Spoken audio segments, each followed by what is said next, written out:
and welcome to another episode of Firehouse Foods. We're here at Station 7 today, Lake Park Operations Center. With me today I have Lieutenant Kevin Briggs. Kevin, how are you doing? Good. Good. Can you tell us a little bit about yourself? Yeah, I work at the administration building. I'm an arson investigator and work for the fire chief as a IT guy, okay. Well, that's impressive. Yeah. So what are we going to be making today? Today we're making a cheeseburger pizza. Cheeseburger pizza. A regular pizza with a different sauce on it. Oh, okay. Instead so of pizza sauce. Not pizza sauce. Right. Okay. And what made you decide to make the cheeseburger pizza?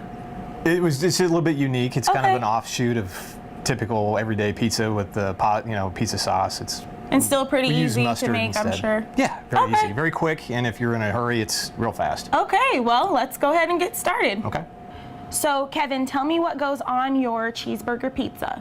Okay, well, it's pretty normal stuff, except for you use the mustard instead of regular pizza sauce. Okay. So, then you have tomatoes, cheese, and you can use ground beef. We use turkey today because I try to watch not healthy eating ground option. meat. Yeah. Very and then nice. You can also add bacon and jalapenos.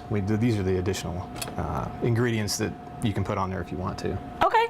So what goes first? Where do we get started? Well, we get started. You can either pre-make your dough or you can go buy it. We bought it today just for time. Next, you're going to take your mustard. And you're gonna, now keep in mind, you're using mustard, not pizza sauce, so you don't need a as whole much, lot. right? Because you don't want it too mustardy. A little bit of this goes a long way. Okay. So, spread it on there. To your liking, I'm assuming. Yeah, and if you like mustard, more mustard, you put it on there. Have at it, right? And I just use the back of the spoon to put it on, to spread it around. You just want a thin coating of it on there. Okay. And try to keep it off the edges of the pizza because it'll turn brown. Yeah. It'll have the direct heat coming down on it. Trying to get all your little nooks and crannies covered. And you need your crust. You don't want mustard all over your crust. Right, right. You want cheese on your crust, not mustard. To keep the edges from it kind of getting too high up there. Take your cheese, take a light layer of cheese, just to kind of give it. Basically what you're using the cheese for here is glue. Later it tastes good, but this is what you're trying to keep this stuff from moving around. Oh, okay. So well, that makes sense. Spread that around. Uh-huh. Then you take your meat, and you're gonna put that on.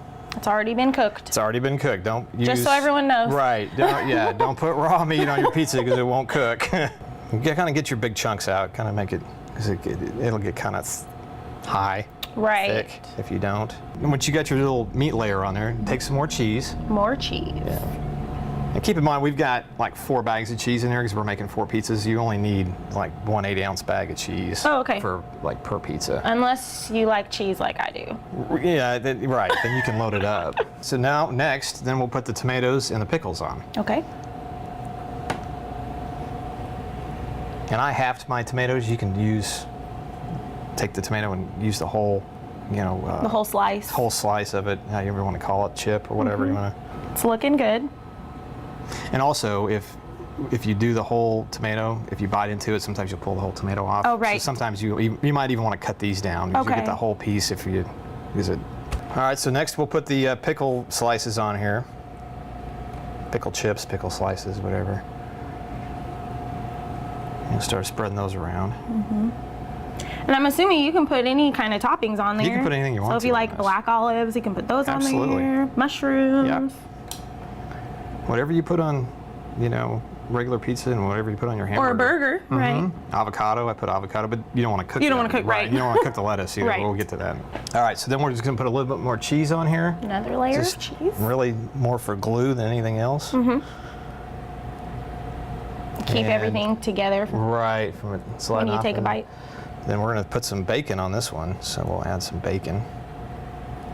So now it's ready for the oven. Okay. We don't want to put the lettuce on. Right. You don't want to put any avocado or anything that you don't want cooked on there. You cook this and then you put the other stuff on top. Okay. So we'll get this in the oven right now. See if we can do this without. Yeah. We don't have any pizza. You've had a pans little here. practice, I'm sure. A little bit. All right. So now we're ready to go in the oven. So how long do we put the pizza in the oven? It's going to go in at 425 for about 10 minutes. And Okay. every oven's different, so just Right. kind of watch it. Get your crust brown and Melt get the cheese melted. Yeah. Okay. So we've got the pizza out the oven. Now is it time to eat it? Not yet. We've still got to add the lettuce. I'm so excited. just Can calm you down.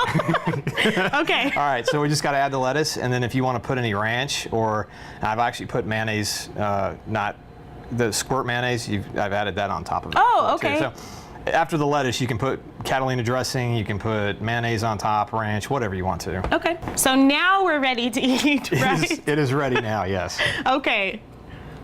So you know this is my favorite part. Of course, we finally Get to taste it. get to taste it. Cut a piece for me. Looks good. It tastes just like a cheeseburger. Cheeseburger pizza. Got the pickles. It's delicious. If you'd like a copy of today's recipe, you can find it at gptx.org/firehousefoods. Well, everyone, make sure you join us next time for another tasty episode of Firehouse Foods.